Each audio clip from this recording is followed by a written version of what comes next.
Pois é, estamos de volta com o programa A Vez do Povo, aqui pela sua TV Mar, canal 25 da NET, o nosso cenário panorâmico, fantástico aqui, em que daqui nós vemos aqui o trânsito fluindo tranquilamente, não há congestionamento aqui na Amélia Rosa, o céu volta a ficar aberto, com nuvens bastante pesadas, mas passando, não é? E aí fica aqui na maioria a cor desse céu lindão azul. O trânsito, como eu já disse, continua fluindo sem nenhum problema, enfim, e nenhum incidente aconteceu. Tá aí a minha voz quer ir embora, mas não irá, porque eu vou lutar até o final, até o meio-dia essa voz não vai embora, tá bom? E gente, olha, eu queria que vocês participassem também dessa discussão, que é muito importante, que é por isso que eu vou deixar que o telefone continue aqui para vocês, no 3377-9097. Você pode ligar para fazer suas perguntas. Tentem ser objetivos por conta do nosso tempo, porque eu já estou aqui em nossos estúdios recebendo com muito carinho o advogado criminalista e professor universitário, Dr. Rodrigo Ferro, não é? Todos os dias, pelo menos um menor é apreendido pela polícia em Alagoas, acusado de cometer crimes. A unidade de internação masculina, né, de menores, até o Alvin passou até por essa situação agora com vários motins aí e tudo mais, não é? Ela de menores está cheia de crianças e adolescentes cumprindo medidas socioeducativas, porém, o espaço que poderia dar uma nova oportunidade e reeducar esses jovens, muitas vezes, os transformam em criminosos, ainda piores do que eles já entraram, né? Entraram com problemas e saem às vezes muito pior. Enfim, na segunda-feira, como eu falei aqui há pouco, nós tivemos uma confusão na unidade, né, motivada aí pela insatisfação dos jovens com a atuação dos monitores, e houve um quebra-quebra e fuga também, quase que em massa, que foi abortado inclusive pelos próprios monitores. A cada crime cometido por um menor, a discussão sobre as questões da maioridade penal voltam à tona. E para falar sobre esse assunto, que é importante, inclusive, uma discussão bastante pertinente, uma discussão polêmica, eu trago ele, que é competentíssimo, professor, inclusive, advogado criminalista e professor universitário, Dr. Rodrigo Ferro, que vai ser sabatinado por nós aqui com muito carinho, mas ele é muito simpático, e você pode participar do 3377-9097, passando sua opinião ou perguntas para o Dr. Rodrigo, tá bom? Doutor Rodrigo, primeiro, muito bom dia, é um prazer, fique à vontade, um prazer tê-lo aqui, fique à vontade, seja bem-vindo, sempre a esse espaço para que a gente possa discutir sempre temas importantes como dessa natureza. Bom, como é que anda esse projeto que pode mudar a questão da maioridade penal? Primeiro, a gente já tinha conversado, sabe que o senhor sabe muito bem, mais do que eu até, que é um projeto polêmico. Há os que querem a justiça, não é? Há os que querem o justiçamento, que estão fazendo justiça com as próprias mãos. Nós estamos voltando ao tempo dos bárbaros, e eu entendo que isso é uma resposta da sociedade em relação à punição ou essa invasão de privacidade em relação aos menores, que tem crescido bastante, aos pequenos roubos de celulares, correntes, relógios, motocicletas, carros, enfim. O que o senhor acha, então, que projeto para mudar essa questão? Isso vai passar? É uma discussão mais ampla? A maioridade penal deve ser qual? Enfim, vamos debater sobre isso. Bom dia, seja bem-vindo. Bom dia. Primeiro, agradecer pelo convite, Wilson. Obrigado. É um debate que eu acho, como eu falei com você agora há pouco, extremamente salutar. Verdade. As pessoas, via de regras, não sabem efetivamente sequer o percentual de crimes cometidos por menores. Isso. Um detalhe interessante. Apenas 10% dos crimes praticados no Brasil são praticados por menores. 10% apenas. E desses 10%, apenas 2 a 3% são de crimes violentos. O resto é cometido por maiores. Entendi. Primeiro ponto, reduzir a maioridade penal para 16, 14, 12 anos vai resolver o problema da criminalidade? Eu acho que vamos ter menores mais presos, porém não resolve. É uma questão social grande. Uma questão social. Esse é o ponto principal. Nós estamos acostumados a trabalhar com aquilo que nos é mais palpável. As pessoas buscam a justiça não pelo sentimento de justiça, e sim pelo sentimento até mesmo de vingança, que é natural do ser humano, do castigo. E um castigo que, se não for aplicado de forma correta, eu sempre prego isso, ele acaba criando uma situação reversa. É verdade. Você citou muito bem a questão dos internamentos aqui de Maceió. Isso. Tivemos a rebelião, tivemos fugas, descontentamentos. Isso. E isso acontece porque os nossos menores que estão internados, eles não estão internados ao patamar do que estabelece a própria legislação. E o ECA também, que protege, né? O ECA, inclusive, traz uma série de garantias. A ideia da sociabilização, primeiramente, era ressociabilizar os menores, ou, em muitos casos, sociabilizá-los, até porque eles já não têm essa base em casa, porque o próprio Estado não concede isso. Então, o que nós fazemos? Nós colocamos as crianças hoje em presídios de menores. Vamos reduzir agora a minoridade penal. Vamos colocar agora para 16 anos. Esse menor que já entra num sistema caótico hoje, vai entrar para um sistema mais caótico ainda. Vamos juntar menores com adultos. Porque, na verdade, se a maioridade penal for para 16 anos, eles irão para a penitenciária cumprir penas, que por enquanto são socioeducativas, são penas, né, socioeducativas. Eles ficam detidos. Né? Em tese, são medidas socioeducativas.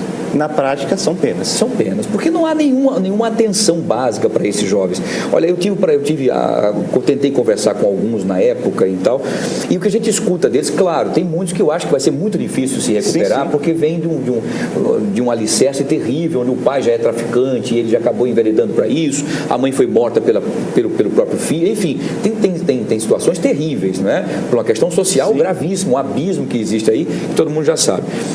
O que a gente tem discutido, inclusive, e isso é por isso que a gente é polêmico, professor, e é importante que a gente debata isso, e a população pode ligar para cá e conversar, passar também as suas informações, que eu acho que é importante. Quanto mais interação tivermos com a população, mais entendimento poderemos chegar até um objetivo, um denominador comum.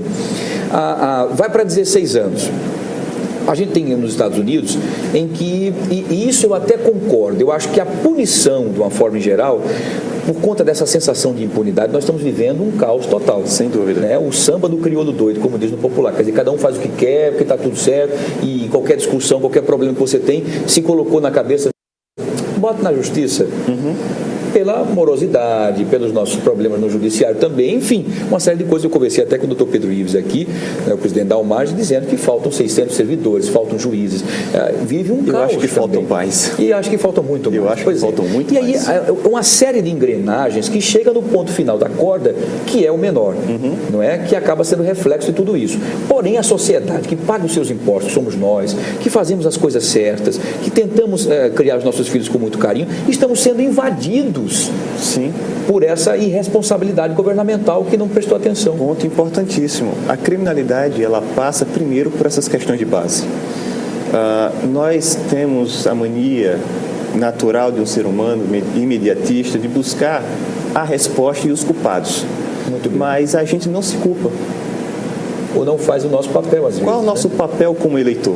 Isso. Boa. Qual é o nosso papel como cidadão? Boa, muito bem, todo. Ótimo. Via de regra, nós simplesmente dizemos que os culpados são esses indivíduos que cometem crimes. Agora, qual é a vida que é dada a esses indivíduos na sua base? Vamos analisar aqui uma questão muito simples e muito corriqueira. Vamos utilizar aqui o exemplo do PCC. Certo. O PCC, o primeiro comando da capital, é um órgão extremamente organizado. Exatamente. O PCC, por exemplo, onde tem suas bases, ele procura as famílias das comunidades para ver a necessidade dessas famílias. O PCC dá alimento, o PCC possibilita estudo, o PCC possibilita saúde, medicamento, alimentação, tudo. O sonho da criança, de ganhar um tênis, uma roupa nova que talvez ele não pudesse Justamente. ter. Aí eu lhe pergunto, o que o PCC faz? O papel do Estado. Então, o doutor Rodrigo, o senhor tocou num assunto importantíssimo. Então, onde há ausência do Estado, há a presença do poder paralelo, que é o poder da criminalidade. Poder da criminalidade. Agora eu te pergunto, qual é a ação do Estado nessas comunidades? Nenhuma. Temos, infelizmente. O menor, a criança, desde cedo vê, por exemplo, aquelas abordagens policiais. Sim.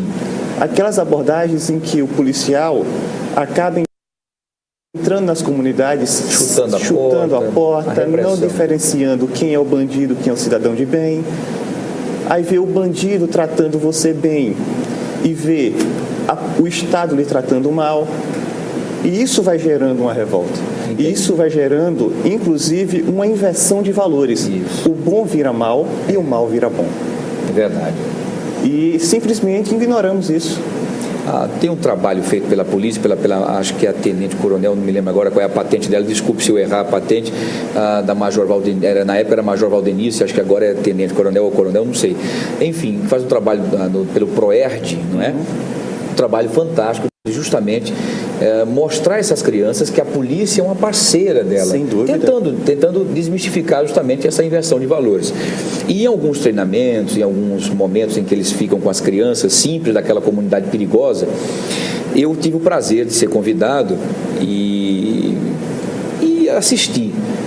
E era impressionante quando se fez uma pergunta, quando um capitão da Polícia Militar fez a pergunta às crianças e disse assim: quem quer ser polícia? Apenas 2 quiseram ser polícia. Tinham 50 crianças. Sem dúvida. Quem quer ser bandido? O restante, todos queriam ser bandidos. Isso você vê muito bem no documento. Eu conheço alguns policiais que tiveram problemas porque não tiveram, inclusive, o apoio do próprio Estado. Exatamente. Quando foram baleados, quando ficaram doentes, são esquecidos. Sim. Não é?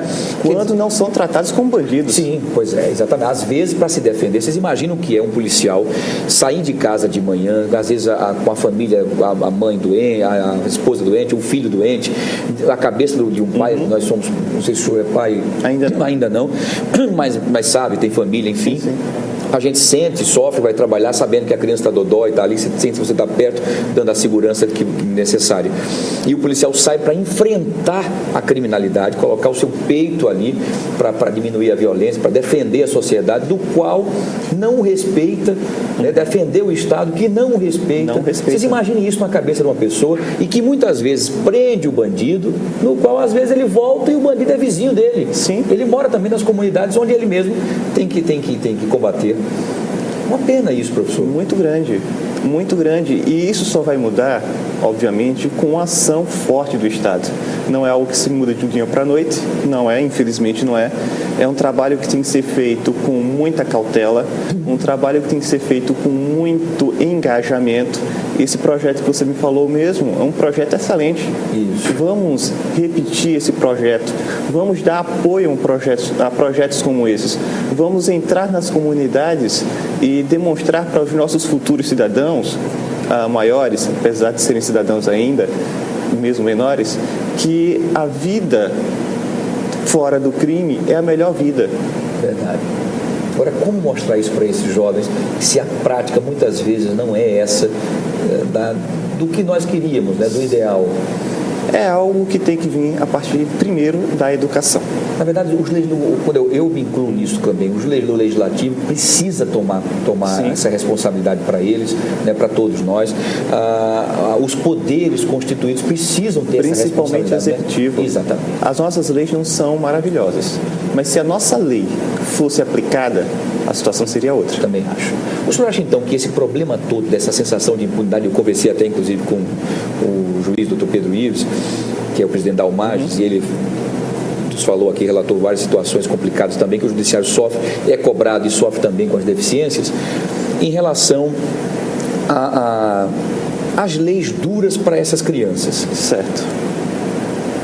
Qual seria, na sua visão e opinião, o que poderia dar certo para diminuirmos esses zumbis do tráfico, que são esses adolescentes e jovens que saem com uma missão de roubar um carro ou um celular para trazer ou para pagar o seu débito de drogas com o traficante? Primeiro ponto, Wilson, penas duras. Isso resolve? Na verdade, não. Na verdade, nós temos uma mística nisso. Na verdade, nós somos constantemente enganados com essa ideia de que a punição mais severa vai reduzir a criminalidade. Eu vou lhe dar um exemplo muito claro. A Lei dos Crimes Hediondos. A Lei dos Crimes Hediondos surgiu em 1990 com a ideia de que os crimes perigosos, aqueles crimes bárbaros, aqueles crimes